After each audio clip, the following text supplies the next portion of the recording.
ഒരു സമൂഹത്തിൽ വ്യത്യാസങ്ങൾ എന്തുണ്ടായാലും അവ ന്യായമായതും സമതുലിതവുമായിരിക്കണം. അനീതി എന്നത് എല്ലാവർക്കും ഗുണകരമല്ലാത്ത അസമത്വങ്ങളാണ്. അമേരിക്കൻ തത്വചിന്തകനായ John Rawls a theory of justice എന്ന പുസ്തകത്തിൽ നീതിയെക്കുറിച്ച് ഇങ്ങനെ വ്യാഖ്യാനിക്കുന്നുണ്ട്. ഇന്ന് രാജ്യവും കേരളവും ഉറ്റുനോക്കിയ 2 കേസുകളിലെ ശിക്ഷാവിധി ഏറെ ചർച്ചയാവുകയാണ്. പാറശാലയിൽ കാമുകനെ വിഷം കൊടുത്ത് കൊലപ്പെടുത്തിയ കേസിൽ ഒരു നീതി, കൊൽക്കത്തയിൽ വനിതാ ഡോക്ടറെ ബലാത്സംഗം ചെയ്ത് കൊന്ന കേസിൽ മറ്റൊരു നീതി, ഗ്രീഷ്മയ്ക്ക് തൂക്കുകയർ വിധിച്ചപ്പോൾ ഷാരോണിന് നീതി കിട്ടിയെന്നാണ് പൊതുവികാരം. അങ്ങനെയെങ്കിൽ കൊൽക്കത്തയിൽ യുവ ഡോക്ടറെ ക്രൂരമായി ബലാത്സംഗം ചെയ്ത് കൊലപ്പെടുത്തിയ കേസിൽ എന്തുകൊണ്ടാണ് പ്രതിക്ക് വധശിക്ഷ വിധിക്കാതിരുന്നത്? വിശദമായി പരിശോധിക്കുകയാണ് പോലീസ് പട്രോൾ. സ്വാഗതം.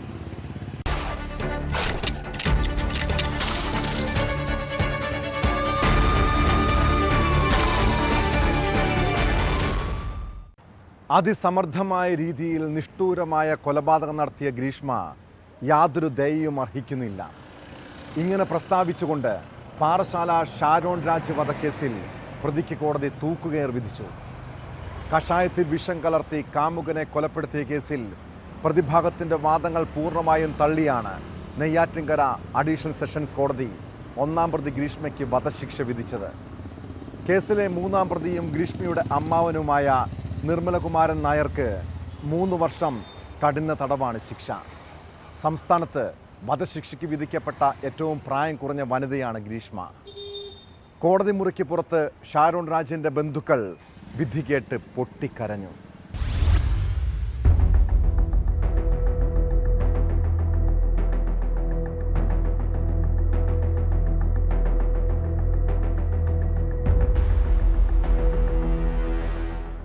കേരളത്തെ ഞെട്ടിച്ച ഷാരോൺ രാജ് വധക്കേസിൽ നെയ്യാറ്റിൻകര സെഷൻസ് കോടതിയുടെ വിധി പ്രസ്താവം കേൾക്കാൻ രാവിലെ മുതൽ തന്നെ കോടതി പരിസരം ജനനിബിഡമായിരുന്നു. അട്ടക്കുളങ്ങര ജയിലിൽ നിന്ന് 10:30 കനത്ത സുരക്ഷാ വലയത്തിൽ ഗ്രീഷ്മയെ കോടതിയിലെത്തിച്ചു.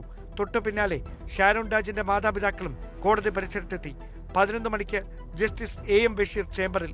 കേസ് പരിഗണിച്ചതോടെ ഗ്രീഷ്മയും അമ്മാവൻ നിർമ്മലകുമാരൻ നായരും പ്രതിക്കൂട്ടിലേക്ക്. കോടതി മുറിക്കുള്ളിലേക്ക് വിധി കേൾക്കാൻ ഇരിയുടെ മാതാപിതാക്കളെ കൂടി വിളിക്കാൻ ജഡ്ജിയുടെ നിർദ്ദേശം. തുടർന്ന് 48 സാഹചര്യ തെളിവുകളും 57 സാക്ഷിമൊഴികളും ഗ്രീഷ്മ എന്ന അതിസമർത്ഥയായ കുറ്റവാളിയെ എങ്ങനെ അഴിക്കുള്ളിലാക്കിയെന്ന ജഡ്ജിയുടെ നിരീക്ഷണം. പ്രതിയെ മാനസിക സമ്മർദ്ദത്തിലാക്കിയെന്നും ഷാരോൺ മർദ്ദിച്ചെന്നുമുള്ള പ്രതിഭാഗത്തിന്റെ വാദങ്ങൾക്ക് പ്രസക്തിയില്ലെന്ന് തെളിയിക്കുന്ന രേഖകൾ തെളിവായി ലഭിച്ചെന്ന് കോടതി. മറ്റൊരാളുമായി വിവാഹം ഉറപ്പിച്ചതിനു ശേഷവും ഷാരോണുമായുള്ള ബന്ധം രഹസ്യമായി ഗ്രീഷ്മ തുടർന്നു. 2022 നവംബറിൽ ഷാരോണിനൊപ്പം ഒളിച്ചോടാമെന്ന് വാക്ക് നൽകി. പ്രതിശ്രുത വരനുമായുള്ള ബന്ധം നിലനിൽക്കെ ഷാരോണുമായി ലൈംഗിക ബന്ധത്തിൽ ഏർപ്പെട്ടു. ജ്യൂസ് ചലഞ്ചിൽ അപകടമുണ്ടെന്ന് മനസ്സിലാക്കിയാണ് ഗ്രീഷ്മ വിയോജിപ്പറിയിച്ചിട്ടും ജ്യൂസ് കുടിക്കുന്ന ദൃശ്യങ്ങൾ ഷാരോൺ മൊബൈൽ ഫോണിൽ പകർത്തിയത്. സ്ലോ പോയിസണിങ്ങിലൂടെ കാമുകനെ വകവരുത്തുകയായിരുന്നു ഗ്രീഷ്മയുടെ ലക്ഷ്യം. ഇത് നടക്കാതെ വന്നതോടെയാണ് കഷായത്തിൽ കളനാശിനി കലർത്തി അപായപ്പെടുത്താനുള്ള ശ്രമം പ്രതി തുടങ്ങിയത്. ബ്രൗസിംഗിൽ ഗ്രീഷ്മ സെർച്ച് ചെയ്തപ്പോൾ കണ്ട അതേ വേദനയാണ് ആശുപത്രിയിൽ ഷാരോൺ അനുഭവിച്ചത്. ഒരു തുള്ളി വെള്ളം കുടിക്കാനാവാതെ 11 ദിവസം മരണവേദനയാണ് യുവാവ് നേരിടേണ്ടി വന്നത്. പക്ഷേ പ്രണയത്തിനടിമയായ ഷാരോൺ മരണക്കിടക്കയിൽ പോലും ഗ്രീഷ്മയെ സംശയനിഴലിൽ നിർത്തുന്ന ഒരു മൊഴിയും മജിസ്ട്രേറ്റിന് മുമ്പാകെ നൽകിയില്ല. ലൈസോൾ കുടിച്ച് പ്രതി നടത്തിയ ആത്മഹത്യാ ശ്രമം ജീവൻ അപകടത്തിലാകില്ലെന്ന ബോധ്യത്തോടെ തന്നെയായിരുന്നു. അന്വേഷണം വഴിതിരിച്ചു വിടുകയെന്ന ലക്ഷ്യത്തോടെയായിരുന്നു ഈ നീക്കം. ഇരയ്ക്ക് പരാതിയില്ലെങ്കിലും കുറ്റകൃത്യം നടന്നാൽ ശിക്ഷ ഉറപ്പുവരുത്തേണ്ടത് ഭരണകൂടത്തിന്റെ ഉത്തരവാദിത്തമെന്ന് പറഞ്ഞാണ് ജസ്റ്റിസ് AM ബഷീർ വിധി പ്രസ്താവിച്ചത്.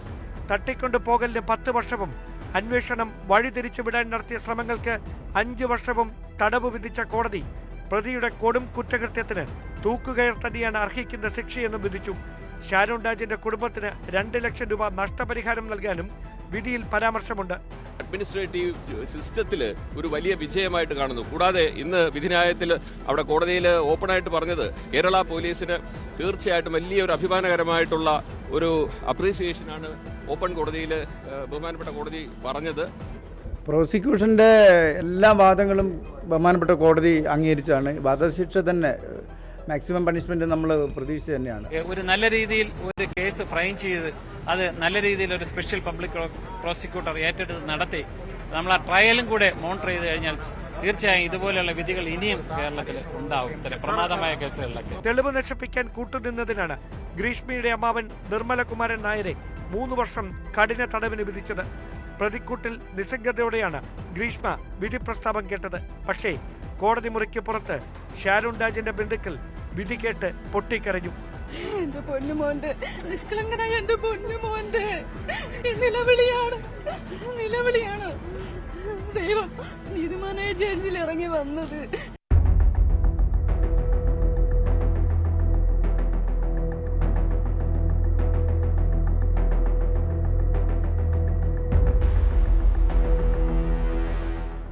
പ്രണയമെന്ന സങ്കല്പം തന്നെ അപ്പാടെ കൊല ചെയ്യപ്പെട്ടെന്ന പ്രോസിക്യൂഷൻ വാദം പൂർണ്ണമായി ശരിവെക്കുന്ന വിധി പ്രസ്താവം. സ്നേഹിക്കുന്നയാളെ എങ്ങനെ വിശ്വസിക്കാൻ കഴിയുമെന്ന സന്ദേശമാണ് ഇത് സമൂഹത്തിന് നൽകുന്നതെന്ന നിരീക്ഷണം. പ്രതിയുടെ പ്രായത്തേക്കാൾ ഇരയുടെ ജീവനാണ് വിലപ്പെട്ടതെന്ന സന്ദേശം കൂടിയാണ് കേരള സമൂഹത്തിന് നെയ്യാറ്റിൻകര സെഷൻസ് കോടതി ജഡ്ജി AM ബഷീറിന്റെ വിധി പ്രസ്താവനയിലൂടെ ഉണ്ടായിരിക്കുന്നതും. ക്യാമറമാൻ C വിനോദിനൊപ്പം ഡാൻ കുര്യൻ, ന്യൂസ് 18. ജ്യൂസ് ചലഞ്ചിനിടെ ഷാരോൺ പകർത്തിയ ദൃശ്യങ്ങൾ ദൈവത്തിൻ്റെ കയ്യൊപ്പുള്ള തെളിവ്. ഗ്രീഷ്മയ്ക്ക് കുരുക്കുമുറുക്കിയതിൽ നിർണായകമായത് ആ ദൃശ്യങ്ങളായിരുന്നു. തെളിയിക്കാൻ ഏറെ പ്രയാസമുള്ള കേസിലാണ് ഷാരോൺ വധത്തിൽ പ്രതി ഗ്രീഷ്മയ്ക്ക് തൂക്കുകയർ ഉറപ്പാക്കിയത്. മുഖ്യപ്രതിക്ക് വധശിക്ഷ ലഭിച്ചപ്പോൾ അന്വേഷണ സംഘത്തിനും പ്രോസിക്യൂഷനും അഭിമാനിക്കാൻ ഏറെയുണ്ട്. ഡിജിറ്റൽ തെളിവുകളും സാഹചര്യ തെളിവുകളും കേസിൽ നിർണായകമായി.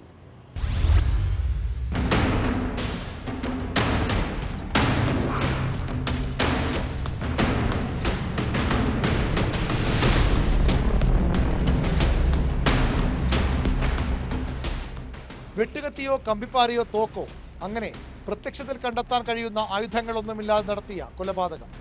പാമ്പിനെ കൊണ്ട് ഉത്തരയെ കടുപ്പിച്ചു കൊന്ന വഞ്ചനയുടെ മറ്റൊരു വശം. പാരാക്കൊറ്റ് എന്ന കളനാശിനി ഒരിക്കലും ശരീരത്തിൽ നിന്ന് കണ്ടെത്താനാവാത്ത വിധം നടത്തിയ അരും കൊല. മൊഴികളിൽ നിന്ന് ലഭിച്ച വിവരവും ശാസ്ത്രീയ തെളിവുകളുമാണ് കേസിലെ വഴിത്തിരിവ്. ഏറ്റവും ഒടുവിൽ ഗ്രീഷ്മയുടെ വീട്ടിലേക്ക് പോകുമ്പോൾ റിജിൻ എന്ന സുഹൃത്തിനെ ഷാരോൺ ഒപ്പം കൂട്ടില്ലായിരുന്നുവെങ്കിൽ ഈ കേസിന്റെ ഗതി തന്നെ മറ്റൊന്നാകുമായിരുന്നു. പച്ച നിറത്തിൽ ഷാരോൺ ഛർദ്ദിക്കുന്നത് കണ്ടെന്ന റിജിന്റെ മൊഴി നിർണായകമായി.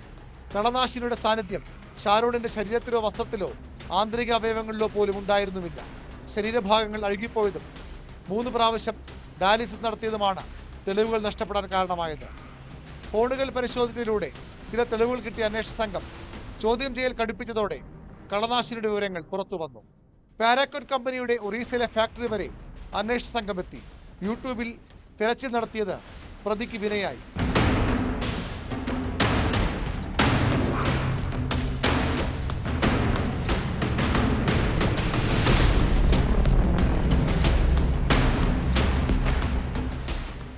പ്രതിശ്രുത വരനോടും കാമുകനോടും ഒരേ സമയം നടത്തിയ ഫോൺ കോളുകൾ കൂടുതൽ സംശയങ്ങൾക്ക് ഇട നൽകി.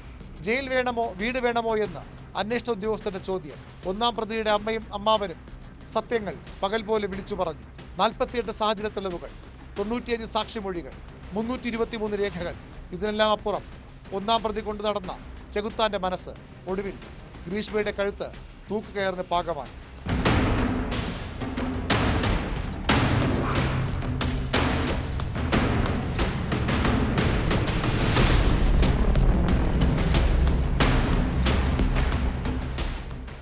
VV Vinod, news 18, Thiruvananthapuram.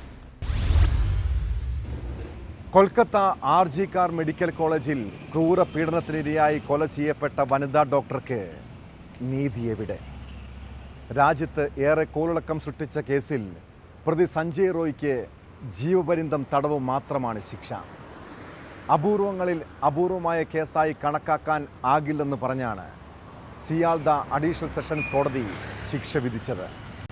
ഡൽഹിയിലെ നിർഭയ കേസിന് സമാനമായ കേസിൽ എവിടെയാണ് പിഴച്ചത്? കോടതി വിധിക്കെതിരെ അപ്പീൽ നൽകുമെന്ന് യുവ ഡോക്ടറുടെ കുടുംബം പ്രതികരിച്ചു.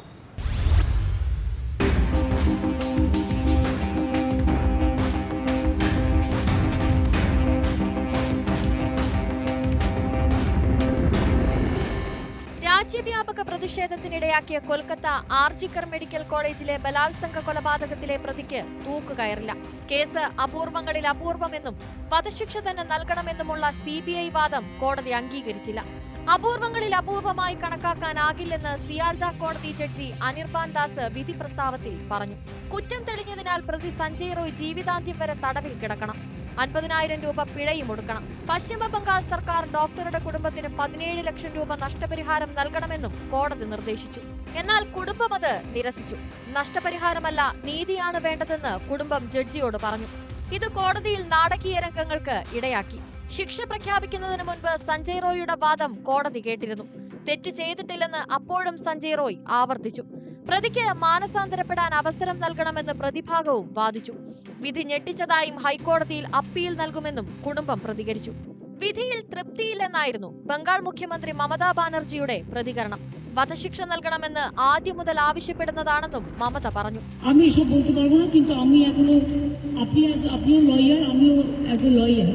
আমি কথা বলছি যে আমি তো ডিটেইলস কাগজপত্র দেখিনি, but I am not satisfied, কারণ আমি ফাঁসি হলে অন্তত মনকে সান্ত্বনা দিতে পারবো. കഴിഞ്ഞ ഓഗസ്റ്റ് 9-നാണ് ആർജിക്കർ മെഡിക്കൽ കോളേജിലെ ജൂനിയർ ഡോക്ടർ ബലാത്സംഗത്തിനിരയായി കൊല്ലപ്പെട്ടത്.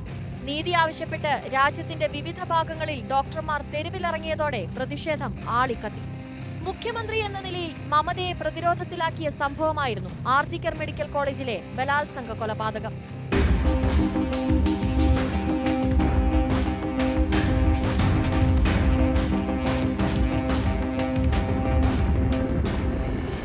National desk, news 18. കണ്ണൂരിൽ കാമുകനൊപ്പം ജീവിക്കാൻ സ്വന്തം കുഞ്ഞിനെ കടലിലെറിഞ്ഞ് കൊലപ്പെടുത്തിയ ശരണ്യയെ ആരും അത്ര വേഗം മറക്കാനിടയില്ല. 2020 ഫെബ്രുവരിയിൽ നടന്ന കേസിൽ കോടതി വിചാരണ ആരംഭിക്കാനിരിക്കെ പ്രതിയുടെ ആത്മഹത്യാ ശ്രമം. കോഴിക്കോട് റെയിൽവേ സ്റ്റേഷനടുത്ത് ഹോട്ടലിൽ മുറിയെടുത്ത ശേഷമാണ് ശരണ്യ ആത്മഹത്യക്ക് ശ്രമിച്ചത്. വിഷം കഴിച്ച നിലയിൽ ഇവരെ കോഴിക്കോട് മെഡിക്കൽ കോളേജ് ആശുപത്രിയിൽ പ്രവേശിപ്പിച്ചു. ശരണ്യയുടെ കൂടെ ആരും ഉണ്ടായിരുന്നില്ലെന്നാണ് സൂചന. കുറ്റബോധമാണോ, ശിക്ഷിക്കപ്പെടുമെന്ന ഭയമാണോ ശരണ്യയെ ആത്മഹത്യാ ശ്രമത്തിന് പ്രേരിപ്പിച്ചത്?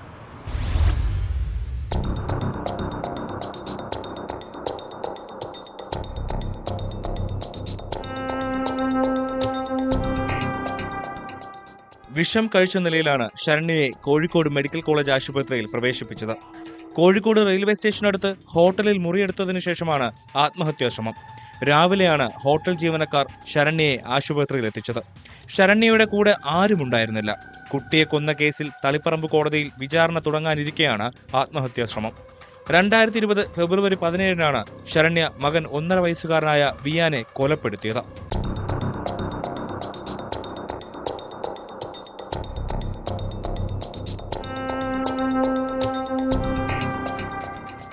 കുഞ്ഞിനെ കാണാതായതോടെ അച്ഛൻ പ്രണവ് പോലീസിൽ പരാതി നൽകിയിരുന്നു.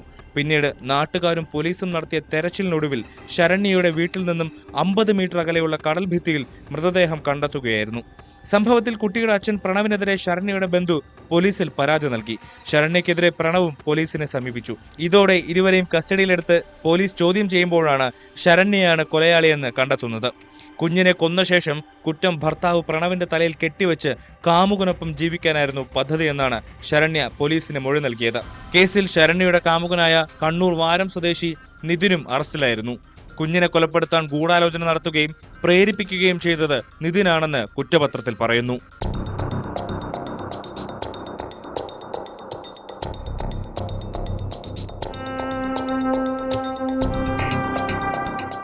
ന്യൂസ് 18 കണ്ണൂർ. വീട്ടുകാരെ എതിർത്ത് കാമുകനൊപ്പം ഇറങ്ങിപ്പോന്നതാണ് കൊല്ലം കടക്കലിലെ ശ്രുതി എന്ന 19-കാരി. വിവാഹം കഴിഞ്ഞ് 4 മാസം കഴിയും മുൻപേ നവവധുവിൻ്റെ ആത്മഹത്യ. ഇതര മതവിഭാഗത്തിൽപ്പെട്ട മാഹിനുമായുള്ള പ്രണയവും വിവാഹവും വലിയ കോലാഹലം സൃഷ്ടിച്ചതാണ്. വിവാഹശേഷമുള്ള നാളുകളിൽ ഇരുവർക്കുമിടയിൽ എന്താണ് സംഭവിച്ചത്? യുവതി ആത്മഹത്യ ചെയ്യാനുള്ള കാരണമെന്തായിരിക്കും? ഭർത്താവ് മാഹിൻ ലഹരി കേസ് ഉൾപ്പെടെ നിരവധി ക്രിമിനൽ കേസുകളിൽ പ്രതിയെന്ന് പോലീസ് പറയുന്നു.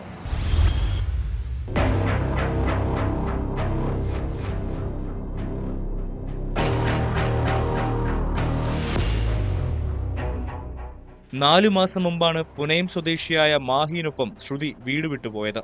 തുടർന്ന് ഇരുവരും വിവാഹം കഴിച്ചു. ശ്രുതി ഗർഭിണിയായതിനെ തുടർന്ന് അടുത്തിടെ ഇരുവരും പെൺകുട്ടിയുടെ വീട്ടിൽ വന്ന് താമസിച്ചു വരികയായിരുന്നു. കഴിഞ്ഞ ദിവസം രാത്രി 9:30 വീട്ടിലെ കിടപ്പുമുറിയിലാണ് ശ്രുതിയെ തൂങ്ങിയ നിലയിൽ കണ്ടത്. ഭർത്താവ് മാഹീൻ ശ്രുതിയെ ഉടൻ തന്നെ കടക്കൽ താലൂക്ക് ആശുപത്രിയിൽ എത്തിച്ചെങ്കിലും ജീവൻ രക്ഷിക്കാനായില്ല.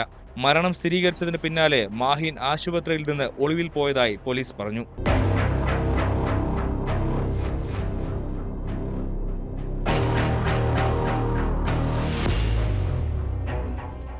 പട്ടികജാതി വിഭാഗത്തിൽപ്പെട്ട ശ്രുതിയെ മാഹീൻ വിളിച്ചുകൊണ്ടുപോയതിനെ തുടർന്ന് ബന്ധുക്കൾ പോലീസിൽ പരാതി നൽകിയിരുന്നു.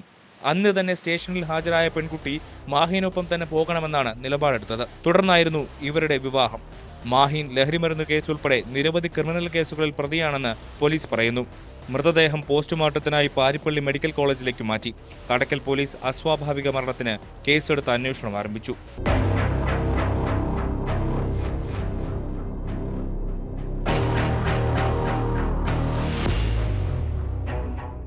ന്യൂസ് 18 കൊട്ടാരക്കര. കേരളത്തിലെ പല വീടുകളിലും ദുരിതജീവിതം നയിക്കുന്ന ഒട്ടേറെ യുവതികളുണ്ട്. സംരക്ഷണം നൽകേണ്ട ഭർത്താക്കന്മാരിൽ നിന്നും ക്രൂരത ഏറ്റുവാങ്ങുന്നവർ. മലപ്പുറം കൊണ്ടോട്ടിയിൽ നിറത്തിൻ്റെ പേരിലുള്ള അവഹേളനത്തെ തുടർന്ന് നവവധു ആത്മഹത്യ ചെയ്തിട്ട് ഒരാഴ്ച പോലുമായിട്ടില്ല. ഭർത്താവിൻ്റെ മാനസിക പീഡനമായിരുന്നു യുവതിയുടെ ജീവിതം തകർത്തത്. കേസിൽ വിദേശത്തായിരുന്ന ഭർത്താവ് വാഹിദിനെ പോലീസ് കസ്റ്റഡിയിലെടുത്തു. കണ്ണൂർ വിമാനത്താവളത്തിൽ വന്നിറങ്ങിയ ഇയാളെ കസ്റ്റഡിയിലെടുത്ത ശേഷം കൊണ്ടോട്ടി പോലീസിന് കൈമാറിയിട്ടുണ്ട്.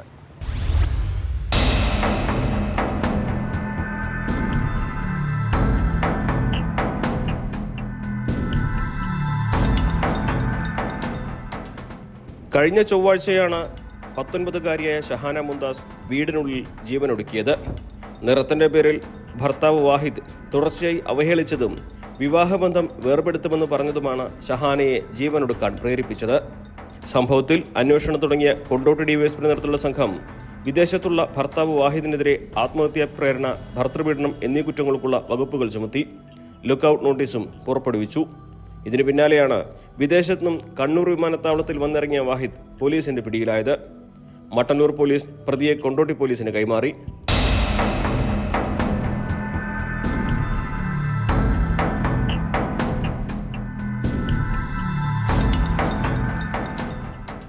വാഹിദിന് പുറമെ പ്രതിപ്പട്ടികയിൽ ആരെല്ലാമെന്ന് പിന്നീട് നിശ്ചയിക്കും.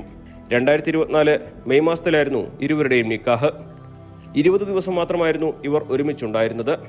തുടർന്ന് വിദേശത്തേക്ക് പോയ വാഹിദ് ഫോണിലൂടെ ഷഹാനയെ നിരന്തരം അവഹേളിച്ചു. നിറം കുറവാണെന്നും ഇംഗ്ലീഷ് അറിയില്ലെന്നും പറഞ്ഞ് അധിക്ഷേപിക്കുകയും മാനസികമായി പീഡിപ്പിക്കുകയും ചെയ്തതായി പെൺകുട്ടിയുടെ കുടുംബം ആരോപിച്ചിരുന്നു.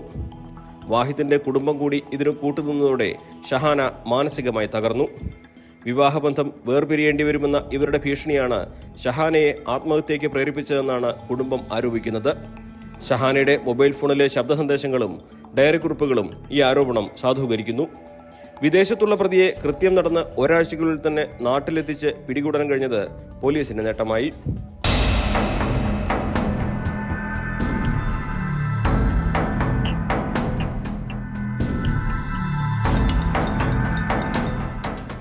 ന്യൂസ് 18 മലപ്പുറം. മദ്യത്തിൻ്റെയും കഞ്ചാവിൻ്റെയും ലഹരിയിൽ സ്വന്തം അച്ഛനെയും അമ്മയെയും കൊലപ്പെടുത്തുന്ന യുവാക്കൾ. നമ്മുടെ നാട്ടിലെ പല വീടുകളിലും ഇത്തരം ഭയാനകമായ കാഴ്ച കാണാം. കോഴിക്കോട് താമരശ്ശേരിയിൽ ലഹരിക്കടിമയായ യുവാവ് സ്വന്തം അമ്മയെ വെട്ടിക്കൊലപ്പെടുത്തിയ വാർത്ത ഞെട്ടലോടെയാണ് നമ്മൾ കേട്ടത്. അതിന് പിന്നാലെ തിരുവനന്തപുരം കിളിമാനൂരിൽ അച്ഛനെ ക്രൂരമായി മർദ്ദിച്ചു കൊലപ്പെടുത്തിയത് ലഹരിക്കടിമയായ മകൻ.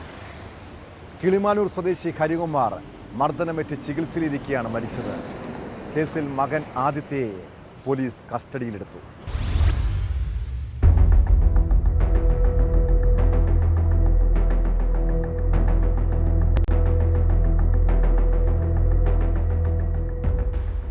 കിളിമാനൂർ പൊരുന്തമൺ സ്വദേശി ഷിബു എന്ന് വിളിക്കുന്ന ഹരികുമാറാണ് മരിച്ചത്. 52-കാരനായ ഹരികുമാറിന് കഴിഞ്ഞ 15-ന് വൈകിട്ടാണ് മർദ്ദനമേറ്റത്. 22 വയസ്സുള്ള മകൻ ആദിത്യകൃഷ്ണനാണ് മർദ്ദിച്ചതെന്ന് പോലീസ് പറഞ്ഞു. അമ്മയുടെ മൊബൈൽ ഫോൺ ആദിത്യകൃഷ്ണൻ പിടിച്ചുവാങ്ങിയിരുന്നു. ഹരികുമാർ വീട്ടിൽ വന്നപ്പോൾ ഇതറിഞ്ഞ് മൊബൈൽ തിരിച്ചു നൽകാൻ ആവശ്യപ്പെട്ടതോടെ ഇരുവരും തമ്മിൽ വാക്കുതർക്കമുണ്ടായി. തുടർന്ന് ആദിത്യകൃഷ്ണൻ പിതാവിന്റെ മുഖത്ത് കൈചുരുട്ടി ഇടിച്ച ശേഷം ചവിട്ടി താഴെ വീഴ്ത്തി. വീഴ്ചയിൽ തറയോടിൽ തലയിടിച്ചാണ് ഹരികുമാറിന് ഗുരുതരമായി പരിക്കേറ്റത്. മുഖത്തും തലയിലും പരിക്കേറ്റ ഹരികുമാറിനെ സമീപത്തെ സ്വകാര്യ ആശുപത്രിയിലും തുടർന്ന് തിരുവനന്തപുരം മെഡിക്കൽ കോളേജ് ആശുപത്രിയിലും പ്രവേശിപ്പിക്കുകയായിരുന്നു. ബൈക്ക് അപകടത്തിൽ പരിക്കേറ്റതാണെന്നായിരുന്നു ആശുപത്രിയിൽ അറിയിച്ചിരുന്നത്. ചികിത്സയിലിരിക്കെ പുലർച്ചെയാണ് ഹരികുമാർ മരിച്ചത്.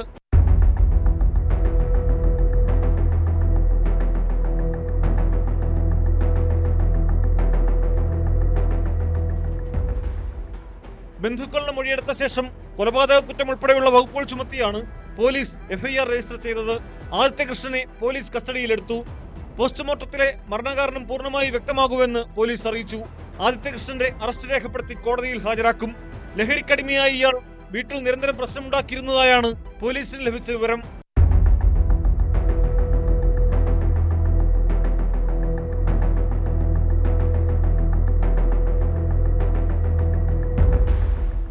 ന്യൂസ് 18 ആറ്റിങ്ങൽ. ഇനിയൊരു പ്രണയചതിയുടെ കഥയിലേക്കാണ്. മലപ്പുറം പെരിന്തൽമണ്ണ സ്വദേശിയായ യുവാവും ശ്രീലങ്കൻ സ്വദേശിനിയായ യുവതിയും തമ്മിൽ ഗൾഫിൽ ജോലി ചെയ്യുന്നതിനിടെ പ്രണയത്തിലായി. യുവതി ഗർഭിണിയായതോടെ പെരിന്തൽമണ്ണക്കാരൻ മുഹമ്മദ് ഹനീഫ നാട്ടിലേക്ക് സ്ഥലം വിട്ടു. ഇതോടെ ഹനീഫയെ തേടി യുവതി കഴിഞ്ഞ ദിവസം പെരിന്തൽമണ്ണയിലെത്തിയെങ്കിലും പിന്നെയും ചതി. ഒടുവിൽ ഗർഭിണിയാക്കി വഞ്ചിച്ചെന്ന് ചൂണ്ടിക്കാട്ടി യുവതി പോലീസിൽ പരാതി നൽകുകയായിരുന്നു. കേസിൽ മുഹമ്മദ് ഹനീഫയെ പോലീസ് അറസ്റ്റ് ചെയ്തിട്ടുണ്ട്.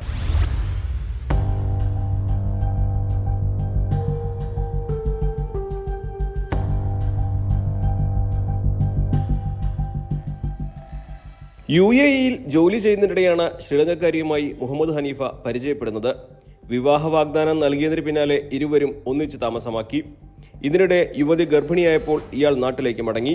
വിവാഹം കഴിക്കണമെന്ന ആവശ്യവുമായി യുവതി പെരിന്തൽമണ്ണയിലെ വീട്ടിലെത്തിയെങ്കിലും ഹനീഫയെ കണ്ടെത്താനായില്ല. ഇതോടെ യുവതി പരാതിയുമായി പോലീസിലെത്തി. തുടർന്ന് പോലീസ് വിളിച്ചു വരുത്തി സംസാരിച്ചപ്പോഴാണ് ഹനീഫ വിവാഹത്തിന് സമ്മതിച്ചത്. ഇതിനായി രജിസ്റ്റർ ഓഫീസിൽ നടപടികൾ ആരംഭിച്ചപ്പോഴാണ് യുവതിക്ക് സിംഗിൾ സ്റ്റാറ്റസ് സർട്ടിഫിക്കറ്റ് വേണ്ടി വന്നത്.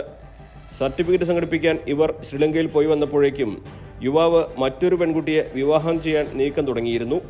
ശ്രീലങ്കൻ യുവതി വീണ്ടും മടങ്ങിയെത്തിയതറിഞ്ഞ് ഇയാൾ നാട്ടിൽ നിന്ന് മുങ്ങുകയും ചെയ്തു. അതോടെ ശ്രീലങ്കൻ യുവതി ഹേബിയസ് കോർപ്പസ് ഹർജിയുമായി ഹൈക്കോടതിയെ സമീപിച്ചു. തുടർന്ന് പോലീസ് ഹനീഫയെ കസ്റ്റഡിയിലെടുത്ത് കോടതിയിൽ ഹാജരാക്കിയപ്പോൾ ശ്രീലങ്കക്കാരിയെ തനിക്ക് പരിചയമില്ലെന്നും താൻ ഗർഭത്തിന് ഉത്തരവാദിയല്ലെന്നും ഹനീഫ കോടതിയിൽ പറഞ്ഞു. ഇതോടെ വഞ്ചനയ്ക്കും പീഡനത്തിനും യുവതി വീണ്ടും പരാതി നൽകി. ഇതുപ്രകാരം പോലീസ് കേസ് രജിസ്റ്റർ ചെയ്തു. അതിനിടെ പോലീസ് പീഡിപ്പിക്കുകയാണെന്ന് ആരോപിച്ച് ഹനീഫ കോടതിയിൽ ഹർജി സമർപ്പിച്ചെങ്കിലും ഹർജി കോടതി തള്ളി. തുടർന്ന് മുഹമ്മദ് ഹനീഫയെ പോലീസ് അറസ്റ്റ് ചെയ്യുകയായിരുന്നു. കോടതിയിൽ ഹാജരാക്കിയ പ്രതിയെ റിമാൻഡ് ചെയ്തു.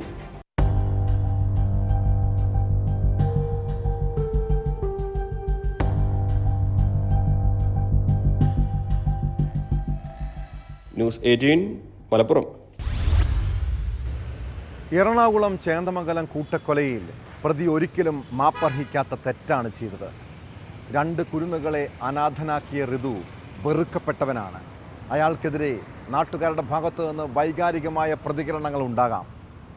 ചേന്ദമംഗലത്ത് ഒരു കുടുംബത്തിലെ 3 പേരെ വെട്ടിക്കൊലപ്പെടുത്തിയ കേസിലെ പ്രതി ഋതുവിൻ്റെ വീടിന് നേരെ കഴിഞ്ഞ ദിവസം ആക്രമണമുണ്ടായി. കേസിൽ 2 പേരെ പോലീസ് കസ്റ്റഡിയിലെടുത്തിട്ടുണ്ട്. അതിനിടെ ഋതുവിനെ പോലീസ് വിശദമായി ചോദ്യം ചെയ്യലിനായി കസ്റ്റഡിയിൽ വാങ്ങിയിട്ടുണ്ട്. പ്രതിയുമായി ഉടൻ തെളിവെടുപ്പ് നടത്തുമെന്നാണ് സൂചന.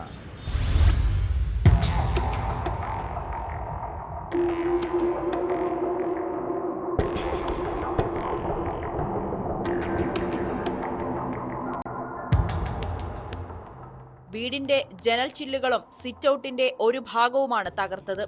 ഋതു പോലീസ് പിടിയിലായതോടെ അച്ഛനും അമ്മയും ബന്ധുവീട്ടിലേക്ക് താമസം മാറിയിരുന്നതിനാൽ ആക്രമണം നടക്കുമ്പോൾ ആരും വീട്ടിലുണ്ടായിരുന്നില്ല. വിവരമറിഞ്ഞ് സ്ഥലത്തെത്തിയ പോലീസ് 2 പേരെ കസ്റ്റഡിയിലെടുത്തു. ഋതുവിന്റെ സുഹൃത്തായ ഗോവിന്ദ്, ഋതുവിന്റെ ആക്രമണത്തിൽ പരിക്കേറ്റ് ചികിത്സയിൽ കഴിയുന്ന ജിതിന്റെ സുഹൃത്ത് ജിബിൻ എന്നിവരെയാണ് കസ്റ്റഡിയിലെടുത്തത്. പ്രതിക്കെതിരെ ജനരോക്ഷം ശക്തമായതിനാൽ ആക്രമണത്തിന് പിന്നാലെ ഋതുവിന്റെ വീട്ടിന് പോലീസ് സുരക്ഷ ഏർപ്പെടുത്തി.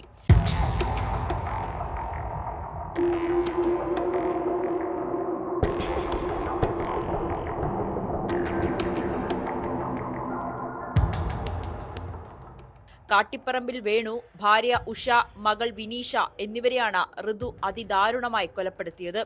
പരിക്കേറ്റ ജിതിൻ തീവ്രപരിചരണ വിഭാഗത്തിൽ ചികിത്സയിൽ തുടരുകയാണ്.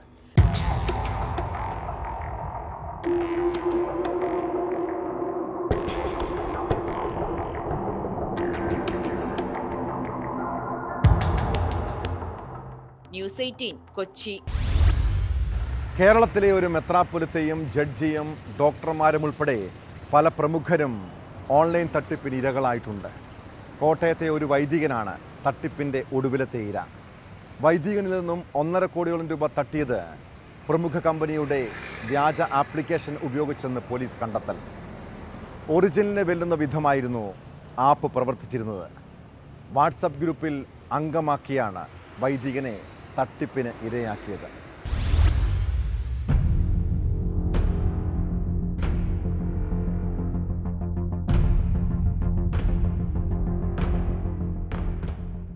പണം ഇരട്ടിപ്പ് വാഗ്ദാനം ചെയ്താണ് വൈദികനെ കുടുക്കിയത്. 850% ലാഭമാണ് തട്ടിപ്പുകാർ വൈദികൻ ഓഫർ ചെയ്തത്.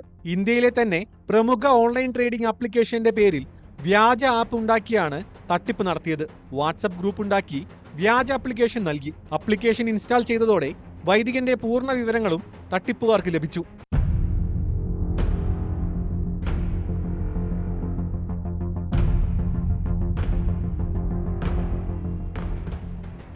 ആദ്യം 50 ലക്ഷവും പിന്നീട് 17 ലക്ഷവും ലാഭം ലഭിച്ചു എന്ന് വൈദികനെ വിശ്വസിപ്പിച്ചു.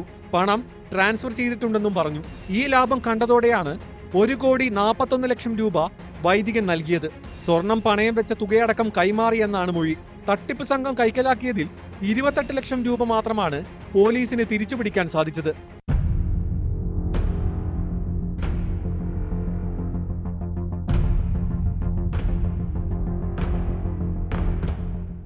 ന്യൂസ് 18 കോട്ടയം. ഓൺലൈൻ കെണികൾ പല രീതിയിൽ ഒളിഞ്ഞിരിക്കുന്നുണ്ട്. കൊല്ലം കരുനാഗപ്പള്ളി സ്വദേശിനിയായ യുവതിയിൽ നിന്ന് 10 ലക്ഷത്തോളം രൂപ തട്ടിയെടുത്തത് വ്യാജ കസ്റ്റമർ കെയർ നമ്പറിലൂടെയാണ്. തട്ടിപ്പിനെക്കുറിച്ചുള്ള പോലീസിന്റെ അന്വേഷണം എത്തിയത് ജാർഖണ്ഡിലെ ഒരു കുഗ്രാമത്തിൽ. കേസിൽ ജാർഖണ്ഡ് സ്വദേശി അക്തർ അൻസാരിയെ കരുനാഗപ്പള്ളി പോലീസ് അറസ്റ്റ് ചെയ്തു. തട്ടിപ്പ് സംഘത്തിൽ 15 പേരുണ്ടെന്നാണ് സൂചന. കൂടുതൽ പ്രതികൾ ഉടൻ വലയിലാകുമെന്ന് പോലീസ് അറിയിച്ചു.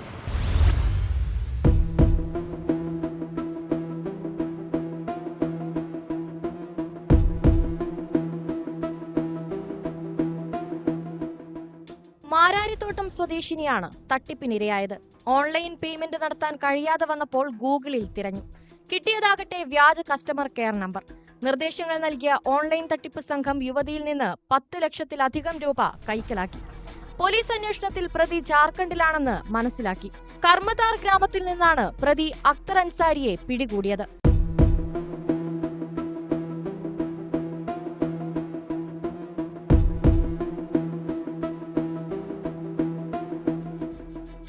പതിനഞ്ചംഗ സംഘമാണ് തട്ടിപ്പ് നടത്തിയതെന്ന് അന്വേഷണ സംഘം കണ്ടെത്തി.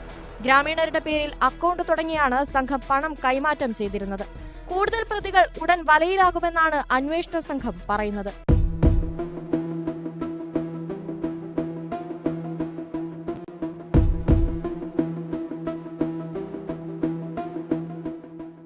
ന്യൂസ് 18 കൊട്ടാരക്കര. സാധാരണ ഒരു സെലിബ്രിറ്റിയുടെ അയൽവാസിയാണെന്ന് പറയാൻ നമുക്കൊക്കെ വലിയ അഭിമാനമാണല്ലേ. എന്നാൽ അയൽവാസിയായ ഒരു നടനെ കൊണ്ട് പൊറുതിമുട്ടിയിരിക്കുകയാണ് കൊച്ചി നഗരത്തിൽ താമസിക്കുന്നവർ. യാതൊരു പ്രകോപനവുമില്ലാതെ തെറിയാഭിഷേകം നടത്തും. അതും പോരാഞ്ഞിട്ട് നഗ്നതാ പ്രദർശനവും.